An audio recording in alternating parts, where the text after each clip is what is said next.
Hello, I am Dr. Amita Shah, Senior Consultant and Laparoscopic Surgeon from Gurugram.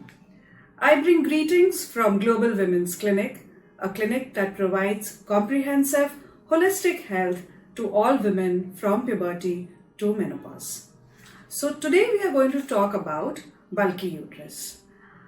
तो आज हम एक ऐसी चीज पे चर्चा करेंगे जो कि अक्सर जब आप अल्ट्रासाउंड कराते हैं तो आपके अल्ट्रासाउंड रिपोर्ट में लिखा होता है बल्की यूट्रस, काइंडली कोरिलेट क्लिनिकली।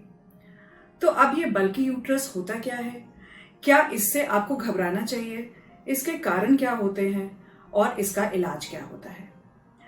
तो यूट्रस या गर्भाशय अगर आप समझें तो वो उसका आकार क्या होता है, उसका साइज क्या होता है, सबसे पहले तो ये जानना जरूरी है। तो यूट्रस का जो नॉर्मल साइज होता है वो एक तरह से आपके मुट्ठी के बराबर होता है, मतलब आपके फिस्ट के बराबर होता है। उसकी जो एवरेज लेंथ होती है करीब 6 से 6.5 सेंटीमीटर करीब होती है। अब अगर यही लेंथ यूट्रस की करीब 8, 8.5 सेंटीमीटर हो तो इसको बल्की यूट्रस कह दिया जाता है। लेकिन हर बल्की यूट्रस का इलाज कराने की जरूरत नहीं होती, लेकिन जैसे ही आप अल्ट्रासाउंड रिपोर्ट में पढ़ते हैं बल्की यूट्रस तो तुरंत आपके दिमाग में बहुत सारे सवाल उठने लगते हैं कि मेरे को रसौली हो गई है, मेरे को कैंसर हो गया है, क्या मेरे को इसका ऑपरेशन कराना पड़ेगा। नहीं, ऐसा नहीं है। इंडिया में सबसे कॉमन कॉज बल्की यूट्रस का होता है प्रीवियस प्रेगनेंसी। अब आपको यह समझना जरूरी है कि जब यूट्रस नॉन प्रेग्नेंट स्टेट में होता है तो वो सिर्फ 6 सेंटीमीटर या 6.5 सेंटीमीटर का होता है। प्रेगनेंसी के साथ साथ जब 9 महीने का यूट्रस होता है तो वो होता है 36 सेंटीमीटर्स का, मतलब वो इतना बड़ा हो जाता है। अब डिलीवरी के पश्चात ये यूट्रस जो इतना बड़ा हो गया है वो एकदम से कई बारी अपने नॉर्मल साइज तक नहीं पहुंच पाता है और उसका साइज करीब करीब 8 या 8.5 सेंटीमीटर कुछ केसेस में रह जाता है। तो उस केस में जब अल्ट्रासाउंड होता है तो उसको हम बल्की यूट्रस कह देते हैं। अब बल्की यूट्रस इस वजह से अगर है और आपको कोई और सिम्टम्स नहीं है तो उसके लिए परेशान होने की जरूरत नहीं है। अब क्या ऐसे सिम्टम्स हैं जिसके लिए आपको बल्की यूट्रस है और इलाज की जरूरत है?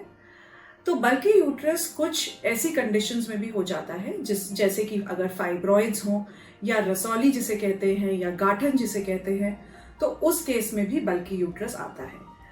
सेकेंडली, कई बारी एडिनोमायोसिस होता है, एडिनोमायोसिस में भी बल्की यूट्रस हो जाता है।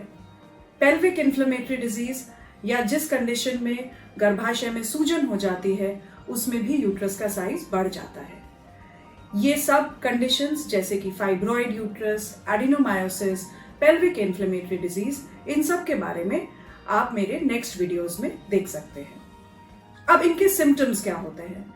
अगर आपको बल्की यूट्रस के साथ साथ बहुत एक्सेसिव ब्लीडिंग है, इररेगुलर ब्लीडिंग है, पीरियड्स के दौरान क्लॉट्स पास हो रहे हैं या बहुत पेनफुल पीरियड्स आ रहे हैं, डिस्चार्ज हो रहा है, तब आपको चिंता करने की आवश्यकता है और तब आपको जरूर अपने गायनेकोलॉजिस्ट के पास जाके कंसल्ट करना चाहिए और फर्दर इन्वेस्टिगेशंस करानी चाहिए।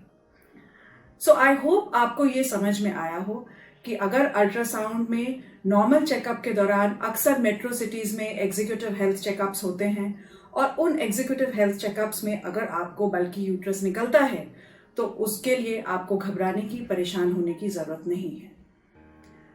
और कोई सिम्टम्स यदि हो आपको जैसा मैंने आपको बताया, देन डेफिनेटली आपको डॉक्टर के पास जाने की आवश्यकता है।